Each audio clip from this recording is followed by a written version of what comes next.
कैसा लगेगा आपको जब आप एक कंज्यूमर कंप्लेंट फाइल करो और बिल्डर का जो रिप्रेजेंटेटिव है वो ये आर्गुमेंट लेके आए कि साहब ये जो कंप्लेनेंट है वो कंज्यूमर की डेफिनेशन में नहीं आते, क्योंकि इन्होंने जो घर पोजेशन पे ले लिया, पोजेशन लेने के बाद इन्होंने घर जो है लीज आउट कर दिया, रेंट आउट कर दिया, और ये घर अब पर्सनल यूज ना करके कमर्शियल यूज कर रहे हैं।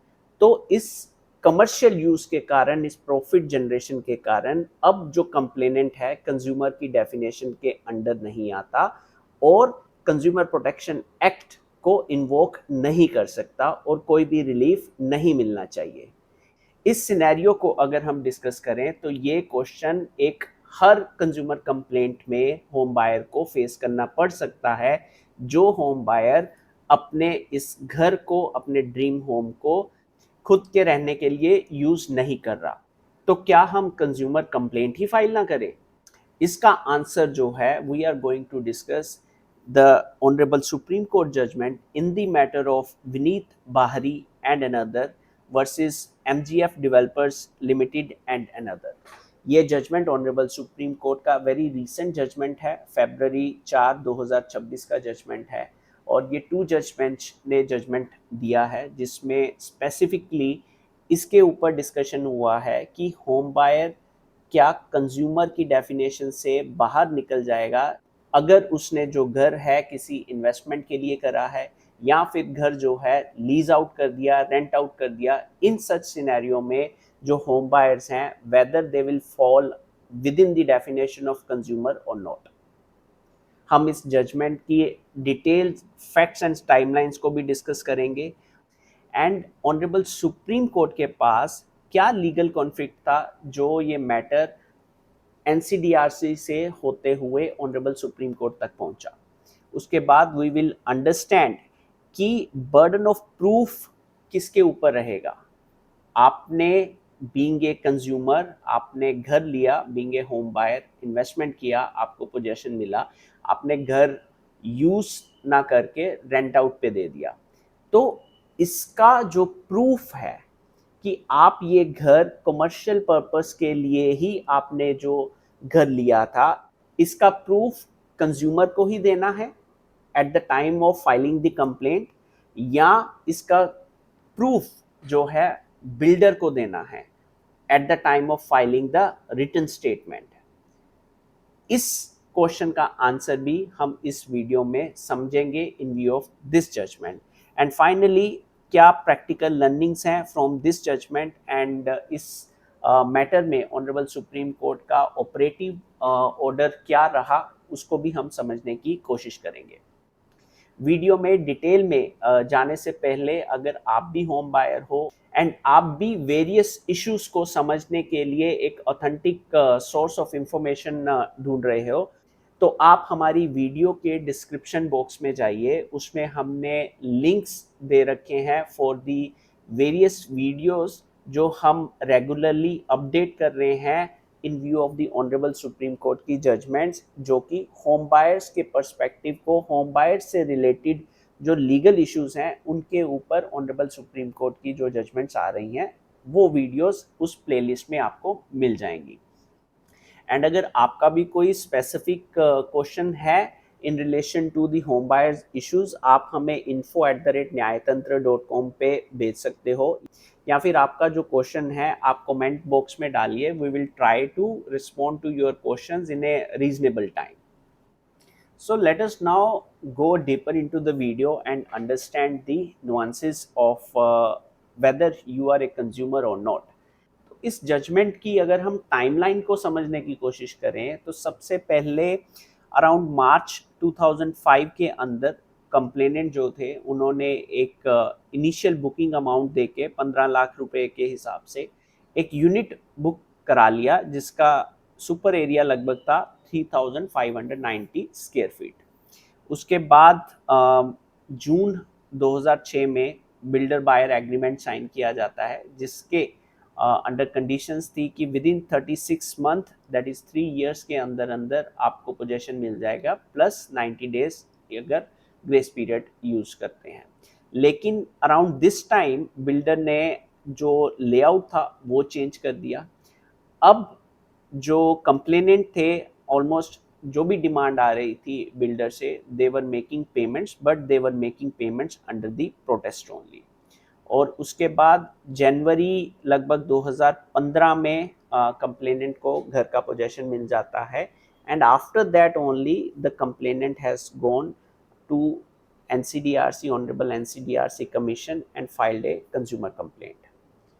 तो अगर हम देखें कि एनसीडीआरसी में क्या इशू था, क्या प्रेयर्स थे कंप्लेनेंट के, the complainant was seeking various reliefs from the honourable NCDRC, जिसमें से ये था कि 1.59 सीआर के करीब at the rate of 18% interest के हिसाब से उनको अपना रिफंड चाहिए था। Then 50 lakh rupees as a compensation for mental agony and harassment. Then 15 lakh rupees as a compensation due to change in the location of tower C.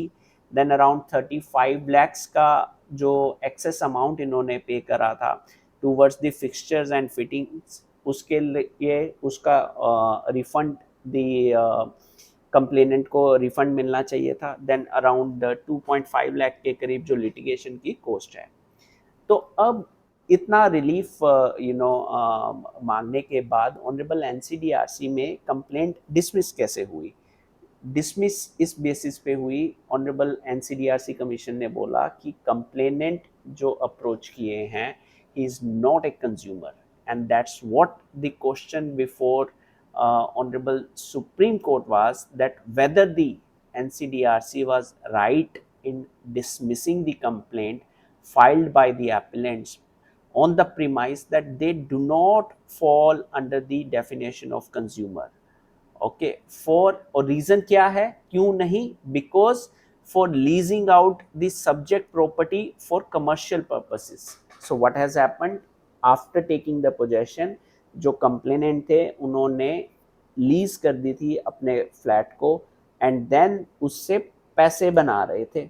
That was the argument from the opponent side.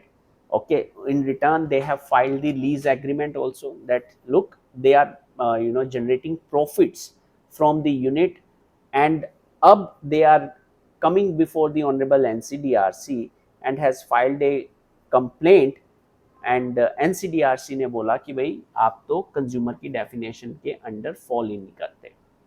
So that's where the core issue is there. और many times ऐसा होता ही है, अगर आप home buyer हो, let's say आपने एक नहीं 3 फ्लैट्स ले लिए बिकॉज आपके 3 बच्चे हैं, आपने इस पर्पज से इन्वेस्टमेंट कर दी कि बच्चे जब बड़े होंगे, हर बच्चे को, 3 बच्चे हैं, तीनों में से एक एक बच्चे को एक एक फ्लैट दे दिया जाएगा। तो उस सिनेरियो में जब तक आप उन 3 फ्लैट्स को यूज नहीं कर रहे, तो क्या आप जो है कंज्यूमर की डेफिनेशन से बाहर निकल जाओगे? कि अगर आपने रेंट आउट कर दिए वो 3 फ्लैट्स, तो will it be amounting that you will not fall under the consumer category under the consumer protection act, because simply आपको 3 घर हैं, ऑब्वियसली एक व्यक्ति एक ही घर में रह सकता है, राइट? और 2 घर या तो बंद कर दे या फिर उसको यूज करवाने के लिए रेंट आउट कर दे, राइट? तो इस सिनेरियो में क्या आप कंज्यूमर की डेफिनेशन से बाहर हो जाओगे? इसी के ऊपर डिस्कशन ऑनरेबल सुप्रीम कोर्ट ने इस जजमेंट में डिटेल में करी है। So let us first understand definition of the consumer. अगर हम कंज्यूमर प्रोटेक्शन एक्ट 1986 के बारे में बात करें, तो उसका section 2 subsection 1 that defines the definition of the consumer. और अगर हम 2019 के एक्ट के बारे में बात करें, तो उसका सबसेक्शन सेक्शन 2 ही आएगा, लेकिन उसके सबसेक्शन 7 जो है वो कंज्यूमर की डेफिनेशन जो है एक्सप्लेन करता है। अब कंज्यूमर की डेफिनेशन 2 पार्ट्स में है, that for example if you are buying a goods या if you are availing services, okay. But in दोनों ही डेफिनेशंस में one thing is very common, that you will be considered as a consumer, but you will not be considered as a consumer if you have obtained goods for resale or for any commercial purpose. Similarly, you won't be considered as a consumer if you have availed such services for any commercial purpose. So whether the commercial purpose is defined in the act or not, we will see. लेकिन act के अंदर एक explanation दे रखी है that for the purpose of this clause, commercial purpose does not include use by a person of goods bought and used by him and services availed by him exclusively for the purposes of earning his livelihood by means of self employment. So basically, अगर आपने कोई goods purchase किए हैं और उसको आप resale कर रहे हो, राइट, और if you are doing any commercial purpose for that particular purchased good, similarly applicable for services also, then you will not be falling under the definition of consumer. But if you are using that particular goods or if you are availing the services for the purposes of earning your livelihood by means of self employment, then you will still be under the definition of consumer.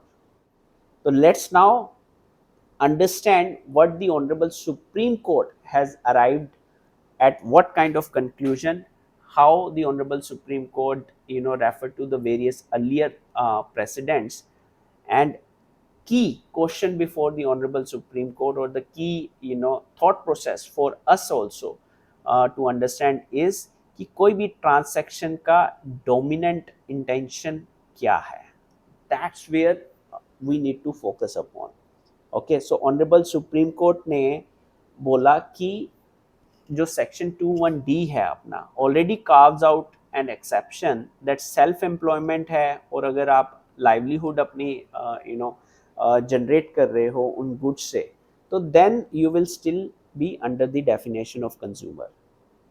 लेकिन कोई भी transaction का अगर dominant purpose क्या है, that would be determinative of whether the purchaser falls within the exclusion clause or not. So again, focus comes on the commercial purpose. ये first time matter नहीं था ऑनरेबल सुप्रीम कोर्ट के पास. Before this matter also various earlier precedents are also there. Honorable Supreme Court went through such precedents. One such precedent is Lakshmi Engineering Works as versus PSG Industrial Institute, जिसमें commercial क्या है, the term commercial के बारे में discuss किया और बताया कि the commercial denotes activities connected or engaged in commerce having profit as the main aim, where commerce means financially transactions, especially buying and selling of merchandise on a larger scale. So basically, this judgment sets up a base that commercial purpose में, that the commercial purpose में जो term commercial है, right, उसका मतलब है कि अगर आपका सोल पर्पस ही उस ट्रांसैक्शन को करने का प्रॉफिट जनरेशन है. For example, that I am a broker agency firm, I am a real estate agent, let's say, or I have set up my own firm, private limited firm, and my business is this only, that I am into the purchasing and selling of the homes, right? So my company purchases units from the builders and then sells it to the home buyers. So in such scenarios, I am doing business to business transaction with the builder. So tomorrow if something happens because of some commercial dispute with the builder, I cannot invoke the Consumer Protection Act and seek remedy from the commission against the builder. My remedies will be limited to the contractual agreements, enforcement of these agreements. My remedies would be from the commercial courts, जो कि decide करेंगे based on my agreements. And further, in the Lakshmi Engineering Works, the Honorable Supreme Court also once again, reiterated that purchase of the goods for the commercial purpose would not take the purchaser out of the definition of the consumer if the commercial use is by purchaser himself for the purpose of earning livelihood by means of self employment. So this mandate of the Honorable Supreme Court is definitely coming from the explanation provided in the section 21D. Let's now move further. So Honorable Supreme Court also referred to the Leelavati Kirtilal Mehta judgment, where this dominant intention of the transaction was discussed in detail. If we see that para 19.3, it has to be seen whether the dominant intention or the dominant purpose for the transaction was to facilitate some kind of profit generation for the purchaser or their beneficiary. So that's very important, that somewhere down the line the intention right from the beginning was to generate the profit. That's why you have bought the goods, that's why you have availed these services. And if it is found that the dominant purpose behind purchasing the goods or services was for personal use and consumption of the purchaser, then such use will not be considered as a commercial use. Okay, so that's again coming from the explanation provided in the section 21D. अब दोनों ही judgement में ये निकल के आया कि okay, what is the dominant purpose of the transaction, intention क्या है कंप्लेनेंट की। तो ये प्रूफ किसको करना है, on whom the burden lies कि okay, this transaction is for, let's say, for profit generation, या this transaction is not for profit generation। आप टिपिकली जब अपनी कंप्लेंट फाइल करोगे तो क्या कंप्लेनेंट को पहले ही ये एस्टैब्लिश करना पड़ेगा कि सर मैंने ये घर बुक किया था, ये घर की प्राइस इतने में पे करी, और ये घर जो है मैंने प्रॉफिट जनरेशन के लिए नहीं किया, और ये घर मैंने जो है अपने यूज़ के लिए ही, अपने पर्सनल यूज़ के लिए ही परचेस किया है। तो बीइंग ए कंप्लेनेंट आपको अपने एविडेंस लगाने पड़ेंगे, first you need to prove it, या फिर ओपोनेंट पर्सन जिसने रिटन स्टेटमेंट में ये बोला कि भाई ये कंप्लेनेंट तो कंज्यूमर की डेफिनेशन में नहीं आएंगे, बिकॉज इन्होंने जो घर परचेज किया है that purchasing is primarily only for the profit generation. तो इस क्वेश्चन का आंसर जो है ऑनरेबल सुप्रीम कोर्ट ने Shri Ram chits private limited की जजमेंट में दिया, where the Honorable Supreme Court held that the onus of proving that the person falls with the carve out must necessarily rest on the service provider, not the complainant. What does this mean is that अब हमारे evidence act में section 101 या 102 के अंदर भी यही लिखा है, the person who pleads right must prove.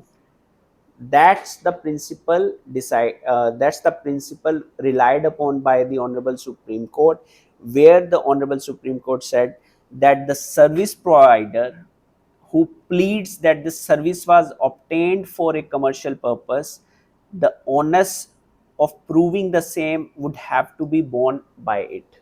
So what does this mean is, अगर आप कंप्लेनेंट हो, आपने घर जो परचेज किया और अपने सेल्फ पर्पस के लिए परचेज किया, आपने कोई प्रॉफिट जनरेशन एक्टिविटी नहीं कर रखी थी, लेकिन आपने रेंट आउट कर दिया, आपने लीज आउट कर दिया घर को, और ओपोनेंट पार्टी जब ये आर्गुमेंट लेके आती है अपनी रिटन स्टेटमेंट में, जब ये डिफेंस लेके आती है that you are now involve in the profit generation activities, तो इस कारण से अब आप कंज्यूमर की डेफिनेशन में नहीं आते। इसका बर्डन जो है, बर्डन ऑफ प्रूफ जो है बिल्डर को ही देना पड़ेगा। That is the opponent party has to prove that you were involved in the profit generation activities, that you purchased the flat only and only for the purpose of profit generation, only and only for the commercial purpose. And जो standard of proof क्या होगा, honourable supreme court also in this judgment address this question also, that the standard of proof has to be measured against a preponderance of the probabilities. ये typically जो standard है हमारे जो civil matters हैं उसमें भी जब आप evidence के ऊपर rely करते हो, then the standard of proof is basis on the principle of preponderance of the probabilities. अब उसके बाद मान लो कि बिल्डर और the opponent person has successfully been able to establish that yes, you are not a consumer. तब जो ये ons है आपके ऊपर शिफ्ट होगा. You need to tell to the consumer court, you need to tell to the consumer commission that because of so and so documents you are a valid consumer. For example, आपने 10 unit purchase करे एक builder से, तो builder के पास chances काफ़ी high हैं. He comes out with the play that look that you have purchased 10 units and you have already sold, out of these 10 you have already sold 2-3 units to some other person and made a hefty profit also, and you are also have given various advertisement on so and so paper, newspaper, that certain units are pending. So you have given advertisement on the various property forums also. Okay, so in that case अगर ये ons आपके ऊपर shift होता है तो you need to have, आपको पता है कि अगर ये आर्गुमेंट रेस करने वाले हैं बिल्डर, तो then make sure that you are very thoroughly prepared in your complaint and you must let proper evidence to establish that look, ये जो 10 यूनिट्स मैंने बाय करें they are primarily for the all of my relatives and few relatives are interested to get the cash money, that's why we sold those units. So these averments must be there in your complaint. So अगर हम इस judgment को, इस portion को understand करें, para 21 को अगर हम देखें, if and only if the service provider discharges its onus of showing that the service was availed in fact for a commercial purpose, then only the onus shifts back to the complainant to bring its case within the third part. तो अगर हम इस case के facts and circumstances को ध्यान में रखते हुए अगर ये Shri Ram chits private limited की जजमेंट को हम देखें तो इसका आउटपुट हमारी केस में ये है that the builder only first show the commercial use of service. तो ओनस किसके ऊपर है? The onus is on the builder. जब बिल्डर सेटिस्फाई कर लेगा तब only onus will be shifting to the complainant. Okay, and अगर कंप्लेनेंट ने ये बता दिया कि I am using the whole unit और I have purchased that the unit only for my own purpose, okay, for my own livelihood, then no one can take your rights as a consumer. For example, let's say if you are running a CA office, okay, chartered accountant office, from a unit purchased in a commercial area, even then also you will be falling within the category of consumer. You will have a right to file a consumer complaint against the developer for the deficiency of services or for any unfair trade practice. So coming back to this judgment, इस judgment में honourable supreme court ने इस question को भी address किया कि मान लो आपने 10 की जगह 25 यूनिट परचेज कर लिए, आपने 100 यूनिट्स परचेज कर लिए. So by default it will not be assumed कि भाई since the number of units you have purchase is quite high, तो you will not fall under the consumer definition. Let the opponent comes, let the opponent brings evidence on record to establish that look, these numbers go completely against the nature of the transaction, which is not in relation to for a livelihood purpose. It is only for the purpose of commercial transactions. Okay, so let that argument comes, and then if you do not have any fallback option, then only you will be moved out from the definition of consumer. Otherwise, there will be no presumption against you, that how many units you have purchased. You might have purchased, let's say, you have a dispute with the auto company, right? And you might have purchased 10 cars. You won't be using all the cars simultaneously. Okay, you might have given those cars as gifts to your relatives, to your children, or to your grandchildren, right? In such scenarios, merely the number will not decide that you will not now come under the definition of consumer. So that was an important observation by the Honorable Supreme Court, which held that buying multiple units does not automatically mean commercial purpose. Okay, so ipso facto does not attract the exclusion clause. And if we summarize now, if we summarize the whole judgment, then in this judgment, Honorable Supreme Court has held that the Honorable NCDRC has erred. Second point is, the onus is firstly on the builder, that is the opponent or the respondent in this appeal SLP. And the second point is that the onus of proving that the complainant is not a consumer as per the definition of section 21D, it is purely on the builder, and he has failed to discharge this onus. So that's the final judgment in this order. And then again, Honorable Supreme Court held that the dominant intention or the dominant purpose of the complainant was to facilitate profit generation or not, they have miserably failed. The opponent has miserably failed. They did not place any cogent material on record to establish that there is a profit generation activity. Okay, and the purpose was only and only for the commercial purpose. The Honorable Supreme Court further gave uh, observations that mere factum that you have leased out the flat, you have rented out the flat, that does not mean that you have the that does not mean that the dominant purpose of purchasing the flat was for the commercial purpose.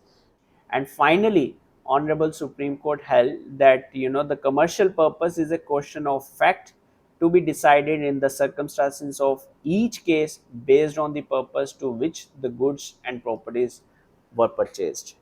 And this was on the multiple unit purchasing. So overall, ये matter जो था honourable NCDRC को वापस भेजा गया, और अब honourable NCDRC इस मैटर को दोबारा से on the basis of merits पे सुनेंगे, पूरा प्रोसीडिंग्स जो हैं वहाँ पे चलेंगी।